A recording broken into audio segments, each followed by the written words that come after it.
بسم اللہ الرحمن الرحیم۔ جماعت ہرسن کے طلباء و طالبات السلام علیکم۔ ہمارا آج کا درس ہے درس نمبر 15۔ تو اپنی کتاب کا صفحہ نمبر 19 کھولیں۔ جی، ہمارا سبق ہے پاکستان کے چند اہم تہوار۔ اس میں ہم پاکستان کے تہواروں کے بارے میں پڑھیں گے۔ تہوار کیا ہوتے ہیں؟ تہوار خوشی کے وہ دن ہوتے ہیں جو کسی قوم میں ہر سال منائے جاتے ہیں۔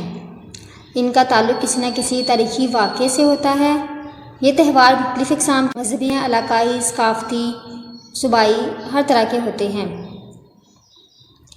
ان تہواروں کا مقصد کیا ہے؟ ان تہواروں سے کسی بھی قوم کی پہچان ہوتی ہے، کسی بھی قوم کے نظریات اور خیالات اور تصورات کی پہچان ہوتی ہے، اس کی فکر کی پہچان ہوتی ہے کہ وہ قوم کس عقیدے اور کس نظریے کو مانتی ہے۔ ان تہواروں سے کسی بھی قوم کی ثقافت، تہذیب، رہن سہن کا بھی پتہ چلتا ہے۔ ٹھیک ہے، گویا تہوار کسی بھی قوم کی پہچان ہوتے ہیں۔ جیسے پاکستان میں مسلمان رہتے ہیں تو ان مسلمانوں کے مذہبی تہواروں میں کیا شامل ہے؟ عید الفطر، جو سالانہ طور پر منایا جاتا ہے، ہر سال منایا جاتا ہے اور ہمارے لیے خوشی کا دن ہے۔ عید الاضحیٰ، جشن عید میلاد النبی صلی اللہ علیہ وآلہ وسلم۔ ٹھیک ہے، تو یہ ہمارے مذہبی تہوار ہیں۔ جی، سب سے پہلے ہم آتے ہیں ان کے خاص الفاظ کی طرف۔ ثقافت، تہذیب، زندگی گزارنے کے طور طریقے، طرز تمدن، رہنے سہنے کا طور طریقہ۔ تشکیل، شکل دینا، بنانا۔ اکائی، واحد، ایک، اکٹھ۔ اشتراک، شریک ہونا۔ دل و بات، دل کو کھینچنے والا، میسر، مہیا۔ سنگم، ملاپ، دو سے زیادہ چیزوں کا ملاپ، دو دریاؤں کے ملنے کی جگہ۔ حریف، دشمن۔ پوشاک، لباس۔ دہانہ، منہ۔ مساوات، برابری۔ اتوار، طور کی جمع، اس کا مطلب ہے طریقے۔ جی، پڑھائی کی طرف آتے ہیں۔ انسانوں کے رہن سہن اور زندگی بسر کرنے کے آداب و اطوار اس کی تہذیب و ثقافت کی تشکیل کرتے ہیں۔ یعنی کہ انسانوں کے رہن سہن اور طور طریقے اور زندگی بسر کرنے کے جو آداب ہیں وہی اس قوم کی تہذیب و ثقافت بناتے ہیں۔ تہذیب و ثقافت کیا ہے؟ تہذیب و ثقافت اصل میں کسی بھی قوم کے رہن سہن اور زندگی گزارنے کے طور طریقے ہیں، رسم و رواج ہیں کہ وہ کن رسم و رواج کے مطابق اپنی زندگی بسر کرتی ہے، اور ان تمام رہن سہن، ان تمام عقائد، طور طریقوں کو ہم تہذیب و ثقافت کا نام دیتے ہیں۔ ہر قوم کی تہذیب و ثقافت مختلف اور انفرادی رنگوں کی حامل ہوتی ہے، یعنی کہ ہر قوم کی تہذیب و ثقافت دوسری قوم کی تہذیب و ثقافت سے مختلف ہوتی ہے۔ ٹھیک ہے، انہی رنگوں کے باعث اس قوم کی شناخت ہوتی ہے، اور مطلب ان کے جو رسم و رواج ہوں گے، جیسا ان کا رہن سہن ہوگا، اس رہن سہن کو دیکھ کر ہی ہم کسی بھی قوم کی پہچان کر سکتے ہیں۔ ٹھیک ہے، تہذیب و ثقافت کے آئینے میں کسی قوم کے عقیدے، نظریات، رسم و رواج، زبان اور اس کی مخصوص سرگرمیوں کی نشاندہی ہوتی ہے۔ یعنی کہ اگر ہم کسی قوم کے عقیدے، نظریات، رسم و رواج، زبان اور اس کا رہن سہن دیکھنا چاہتے ہیں تو ہمیں اسی سے اس کی تہذیب و ثقافت پتہ چل جائے گی۔ وہ کون سی زبان بولتے ہیں، وہ کیسا کھانا کھاتے ہیں، وہ کیسا لباس پہنتے ہیں، ان کا رہن سہن، ان کے رسم و رواج کیا ہیں۔ اب بات کرتے ہیں پاکستان کی، تو ہمارا ملک پاکستان ایک اکائی ہے۔ اکائی مطلب جس میں جو کہ ہمارا ملک پاکستان ایک ایسی اکائی ہے جس میں مختلف ثقافتوں اور تہذیبوں کا رنگ شامل ہے۔ یعنی کہ ہمارا ملک پاکستان ایسا ہے جس میں 5 صوبے اور بہت سے قبائلی علاقے بھی شامل ہیں۔ اب یہ اگر تہذیب و ثقافت کی بات کی جائے تو یہ ہر کسی کی اپنی اپنی تہذیب و ثقافت ہے، ہر کسی کا اپنا اپنا رہن سہن ہے، ہر کسی کے اپنے رسم و رواج ہیں، ہر کسی کا اپنا کھانے پینے کا طریقہ ہے، سب کا لباس مختلف ہے، سب کا کھانا مختلف ہے، سب کے رسم و رواج مختلف ہیں، سب کے جو ہیں وہ رہن سہن کے طور طریقے مختلف ہیں۔ لیکن جب ہم بات کرتے ہیں پاکستان کے عقیدے کی، پاکستان کے نظریے کی، ٹھیک ہے، تو بحیثیت مسلمان قوم ہم یہ کہتے ہیں کہ پاکستانی تہذیب و ثقافت الگ الگ رسم و رواج کی مالک ہوتے ہوئے بھی ایک ہے۔ کس طرح سے ایک ہے؟ کہ کیونکہ ان سب لوگوں کا دین ایک ہے، دین اسلام۔ تو اس نظریے کی وحدت نے ان تمام لوگوں کو، ان تمام صوبوں کو، ان تمام قبائلی علاقوں کو ایک لڑی میں پرو دیا ہے۔ ٹھیک ہے، ان کو اکٹھا کر دیا ہے۔ اس میں کوئی شک نہیں کہ ان کا رہن سہن، ان کے طور طریقے، ان کے رسم و رواج، ان کا کھانا پینا، ان کی زبان، ان کا سب کچھ ایک دوسرے سے الگ ہے، لیکن دین اسلام کی وحدت نے، دین اسلام کے نظریے نے، دین اسلام کے عقیدے نے ان کو اکٹھا کر دیا ہے، ان میں اتفاق و اتحاد قائم کر دیا ہے۔ اب ہم بات کرتے ہیں مذہبی تہواروں کی۔ تو پاکستانی تہذیب کو بنانے اور نکھارنے میں اسلامی تہواروں اور روایات کا بڑا اہم کردار ہے۔ اگر ہم بات کریں پاکستان کی تہذیب و ثقافت کی، تو بے شک تہذیب و ثقافت کو ہم بغیر تہواروں کے اس پر جامع بات نہیں کر سکتے، کیونکہ جب تک ہم ان تہواروں کا ذکر نہ کریں گے ہماری بات نامکمل رہے گی۔ ہم نہیں پہچان پائیں گے کہ پاکستان کی تہذیب و ثقافت کیسی ہے، کیونکہ پاکستان کی تہذیب و ثقافت کو بنانے اور نکھارنے میں تہواروں کا بہت بڑا کردار ہے۔ وہ تہوار کیا ہیں؟ اگر ہم مذہبی تہواروں کی بات کریں تو مذہبی تہواروں میں شب برات، شب معراج، عید الفطر، عید الاضحیٰ، جشن عید میلاد النبی صلی اللہ علیہ وآلہ وسلم، یوم عاشوراء محرم، 10واں محرم، یہ تمام خاص اہمیت کے حامل ہیں۔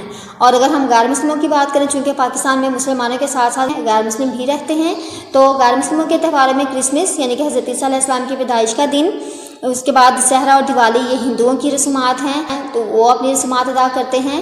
تو اس طرح سے پھر یہ غیر مسلموں کے مذہبی تہواروں میں کرسمس، دسہرہ اور دیوالی شامل ہیں۔ تو مذہبی تہواروں کے علاوہ کچھ قومی اور علاقائی تہوار بھی پاکستانی تہذیب میں شامل ہیں۔ یہ لوگوں کے درمیان محبت اور اخوت کا رشتہ مضبوط کرتے ہیں۔ ان تہواروں کے ذریعے لوگ ایک دوسرے سے ملتے جلتے ہیں، میل جول رکھتے ہیں، اپنی اپنی روایات، اپنی اپنی رسم و رواج دوسروں کو بتاتے ہیں، دوسروں تک پہنچاتے ہیں، اور یوں مل جل کر ان میں جو ہے وہ کام کرنے کا جذبہ پیدا ہوتا ہے، اور یہ محبت اور قوت کو پروان چڑھانے کے ساتھ ساتھ کاروبار اور تفریح کا ذریعہ بھی بنتے ہیں۔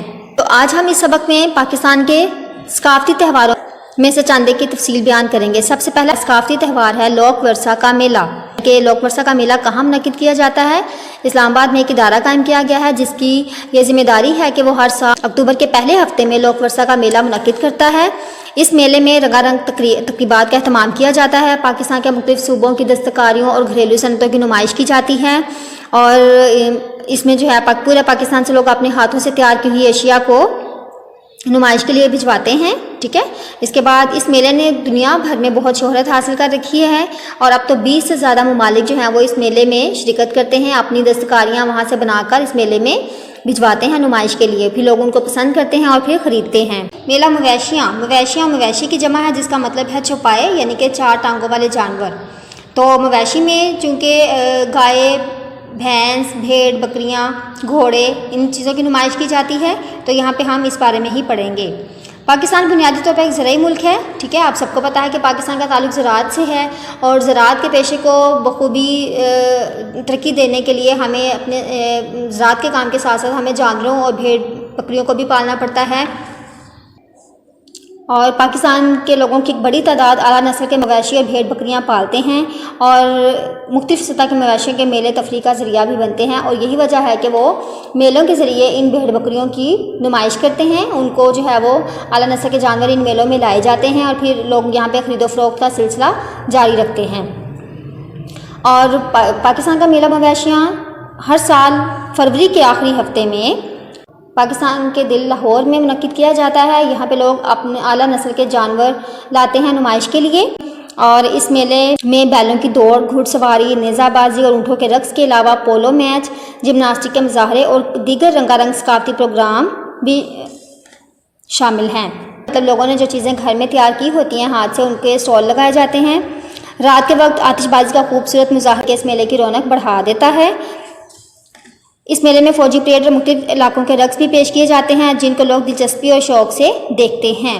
تو میلہ مویشیاں کون سا میلہ ہے؟ جس میں اعلیٰ نسل کے اور قیمتی جانور لائے جاتے ہیں نمائش کے لیے، وہ ان کی خرید و فروخت بھی کر سکتے ہیں۔ اگلا عنوان ہے شندور کا پولو تہوار۔ پاکستان کے شمالی علاقہ جات کو سیاحوں کی جنت کہا جاتا ہے۔ آپ ان باتوں کو MCQ کے لیے یا شارٹ کوسچن کے لیے بھی تیار کر سکتے ہیں۔ تو سیاحوں کی جنت کیا ہے؟ پاکستان کے شمالی علاقہ جات۔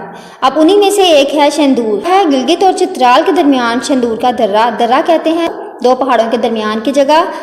شندور کا درہ قراقرم، ہندوکش اور پامیر کے پہاڑی سلسلوں کا سنگم ہے، یعنی کہ یہ جہاں پہ قراقرم، ہندوکش اور پامیر کے پہاڑی سلسلے ملتے ہیں، یہ اس جگہ پہ شندور کا درہ قائم ہے، ٹھیک ہے۔ گلگت سے اگر آپ چترال جا رہے ہیں تو اس درمیان میں یہ شندور کا درہ آئے گا۔ اس درے میں پچھلے 800 سال سے پولو ایک روایتی کھیل کے طور پر معروف ہے، یعنی کہ نسل در نسل چلا آ رہا ہے۔ اور یہاں ہر سال 7 سے لے کے 9 جولائی تک گلگت اور چترال کی روایتی حریف ٹیموں مطلب نسل در نسل ان کا مقابلہ جو ہے وہ انہی 2 ٹیموں کے درمیان ہوتا ہے۔ تو شندور سمندر کی سطح سے 3738 میٹر کی بلندی پر واقع ہے، اس لیے اسے دنیا کا بلند ترین پولو گراؤنڈ قرار دیا گیا ہے۔ اس میچ کو دیکھنے کے لیے نہ صرف پورے ملک سے لوگ جمع ہوتے ہیں بلکہ دنیا کے مختلف علاقوں کے سیاح بھی پورے ذوق و شوق کے ساتھ اس میچ کو دیکھنے کے لیے آتے ہیں۔